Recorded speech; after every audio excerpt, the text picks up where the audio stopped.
Many people's first introduction to streaming was in the Fortnite era around like 2018, 2019. But it got a real boost in popularity around 2021, 2020 when that norovirus really started popping off. In 2019, about 3.6 million accounts were streaming on a monthly basis, but in 2020 that doubled, and then in the following year it tripled. And honestly, this is probably around the time I would say streaming became cool and sought after as like a profession by a lot of people, because in like 2018, 2019, you were mostly just watching like clips of people or YouTube videos. You weren't really going to their stream and actively watching. Now you might assume I'm just talking about the hate that content creators get in general, but I am not talking about being a creator. I am talking about Twitch streamers specifically. And before I get too deep in, I want to prove that I most likely know more than you. My oldest Twitch account was made in 2013. This was a year before the company Twitch Interactive even existed. But because I don't have access to my following list, because I don't have access to that account, I will show you my account that I made in 2016, where I followed mainly CSGO streamers like LolU, which is somebody that has not streamed in 5 years. But I was also watching like Shroud and like Summit 1G. But you get the point. I have watched pretty much the pioneers of live streaming create most of the popular things you see now. Now I gotta clear the air because of course before Twitch was mainstream, YouTube was already popular. However, everyone already thought it was cool to be a YouTuber and wanted to be a YouTuber, but there was a massive decline on wanting to be a YouTuber specifically that traded with live streaming, which in all honesty is really reasonable because just the fact that you can interact live is a entirely different feeling in comparison to YouTube, where you just chat to your camera, upload, and then you can just go do whatever, you go to sleep, go live your life. I can understand the hunger for that live interaction because I spent a year doing YouTube and I got up some pretty big videos, but I still feel just as good when I have like 5 live chatters as I do when my video does like 10K. But this same live aspect conjures what people hate the most about streamers and their viewers. I've seen hundreds upon thousands of comments and replies talking about how lame it is to watch a Twitch streamer. And I've seen most of these replies and comments on TikTok specifically, which is insanely ironic because it's likely that these people will hate on someone who watches Twitch or even has any knowledge of streamers, and they're usually using the reason that it is a massive waste of time. But these people will scroll on TikTok for the same amount of time, if not longer, or watch like some random 3-hour long video essay about some stupid conspiracy theory icebergs. But because you're watching a person, you wasting your time doing that is inferior to their wasting time doing something else. Like, who do you think would receive more hate? Someone that said they watched 1 hour of Kevin Hart,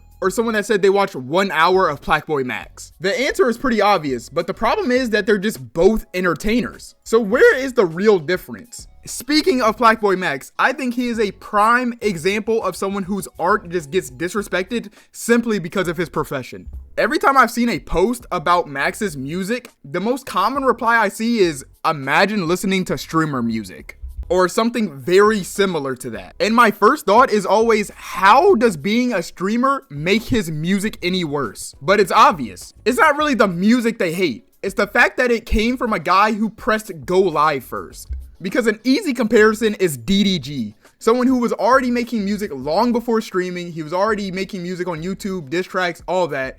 And I've noticed I have never seen anybody diss his music just because of what he does. But Max has been using FL Studio and been involved with music for years, but people don't really care about that because they didn't know him then. And I'm gonna go off script a little. This kind of reminds me that now that I'm saying it out loud, about how when PewDiePie dropped his 100 days of progress on his drawing, people just were very quick to discredit it. Anyway, it is one thing to just say his music sucks and that you don't like it. That's fine. That's not at all what I'm talking about. I don't care about that. It's only when you tacked on the fact that he's a streamer that makes your opinion absolutely irrelevant. Because now you're just hating for really no good reason. Like, I am convinced he could have a song mixed by Metro and written by Kendrick Lamar, but because he is a streamer, people are just going to automatically say it's trash. Mind you, I'm not going on this massive tangent just off of 1 or 2 comments. I have seen it on pretty much every single post. So much so that it's like really the main reason I'm even making this video. But many people really even hate the idea of streaming itself and don't think it should really be a career in the first place. Like anytime I've seen somebody shown like what streamers have, like their cars, their houses, anything they made from the internet, their first response is usually all this from just sitting at a desk and looking and talking into the camera. That's their first response. And I think the main thing that people forget is that this is all under the biggest industry on the planet, entertainment. Because I've never seen someone actually knock a comedian for being wealthy and famous because they're funny. But people will discredit someone like Kai Cenat for being entertaining to their audience. The double standards are extremely obvious. And of course, you don't have to like or understand like a streamer's humor. But if there are millions that are, what really is the problem? Do you like every popular TikTok that you scroll past? Every big movie that you've ever watched? Every artist that you've ever heard? Obviously not, because nobody does. Which leads me to my last major point, which is the discrediting of everything they do, especially in terms of work ethic. Most streamers quit because the amount of viewers they average. Like they feel like it's worthless to try and be entertaining to such a small amount of people or to like pretty much nobody when you're first starting out. And I'm sure this is true to many different creative avenues. And the problem is that people do not understand that there is a pretty substantial barrier of entry to streaming. And a lot of that comes down to the amount of time you spend and the amount you're willing to sacrifice for it. Starting with the fact that being entertaining live is a completely different skill than most things. How many ads do you see a day? Probably a lot. How many of these products have you bought that you've seen? Probably close to zero. If you took one of the products from these ads and I asked you to sell it, would you be able to?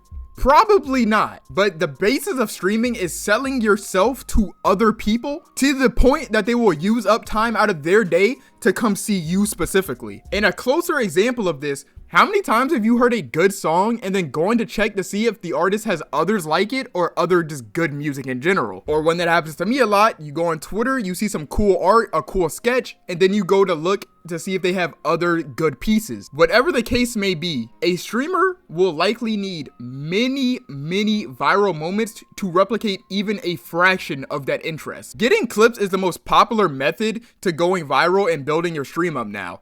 But people stream for hours trying to get a hit clip, and even if you do get a viral moment that is 100K, a million, 90%, if not 99% of those viewers will never check for you again unless they see you again. A lot of people I watch right now, I saw once, twice, 3 times before I ever even thought, let me go see their other content. Because the payoff for a viewer isn't remotely as quick for a streamer because things take time. You can't just click on a stream and it's going to be back to back to back, just crazy moments.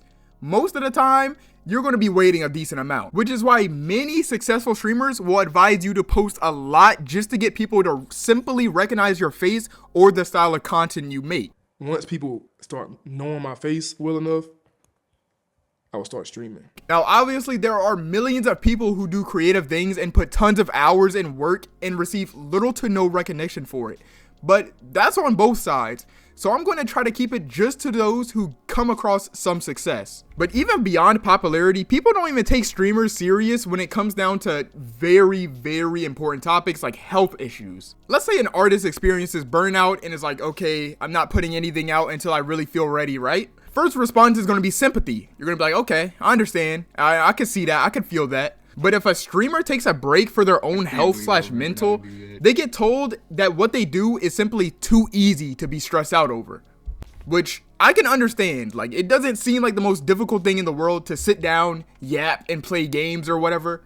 But when you're editing for yourself, clipping for yourself, checking if your stream is even working for yourself, things can get annoying. There was a YouTube video I watched of a guy who just went and clicked on 0 to 1 viewer streams. And a lot of these people were straight up talking with their mic muted. If you forget one thing while you're live and you have nobody to check for you, it becomes a massive problem. Because what if you get your viral moment just to go back and clip it and your mic is just off? Or like, I'll bring up Blackboy Max again because he's just the one I have the most knowledge of. Recently, he tried to do this thing. He flew all his friends out. He did a house. He was hosting a challenge for his friends just for somebody to call the owner of his Airbnb and be like, nah, they're in there tripping, they're wilding. Straight up impersonating the owner of the B&B account. So after things don't go his way, something he's had planned for a while probably, he goes on vacation, and because he's streaming 365 days straight, he still has to go live. And what happens is he goes live for 2 minutes for like 2 days. One of him just walking on the beach, and one time of just like 5 minutes of him eating some breakfast. And people are hating on him, pretty much saying that he has nothing to be worried about. They won't respect the fact that he put all of that together, put a team together, flew out everybody. You know, they had to take a bunch of time out of their lives to come do this event just for somebody to absolutely destroy it. People are only focused on the fact that the streamer has taken his first break in 3 months, which is, it doesn't make sense. I feel like these people don't understand that these guys are fighting to stay relevant and keep their community together in one of the most oversaturated markets of all time. And while I will say it's very difficult to keep people engaged and entertained for hours on end, because all they have to do is switch the channel or switch to a different streamer, you know what I mean? But then they sit here and they see, you know, people sleeping on stream with thousands of viewers, and honestly, I can't even sit here and say that's normal. I would never watch a sleep stream. And I think the only possible way to understand it is if you have like knowledge of the Truman Show. In the Truman Show, people watched a man live his life from birth 24/7. He had a camera on him, and they felt like they knew him. They cried when he cried, they rooted for him, and they developed a strong connection for somebody that they only watched through the screen. This is pretty much what streaming is like now. It is simply like any other form of entertainment. It just is live. And what makes it extra cool and why people will consider watching streams for so long is that there's always this occurrence of real life events that just aren't planned. Especially now in a time where a lot of streamers live in houses that all create content. They walk around with cameras, they do things. The other streamers in the house may not know what's going on and they may not be directly involved, but they could just go into their room and make them get involved. Another movie example of this would be like in Project X, where the extras were given phones to record footage that they would later use in the movies. So while the main camera may be focused on the main character or whatever may be going on in one section of the party, if the cast saw something that they deemed interesting, they could record it and the directors would get it and they would later use it in the movie just because it was so entertaining and felt so authentic. But honestly, I don't think there's much more I can even explain in this topic. If you don't understand it by now, I don't know what to say. If you're still a hater, I guess just keep being miserable. And whoever got here, I love you. Come to my Twitch. I'll be live the day this goes up probably. And peace.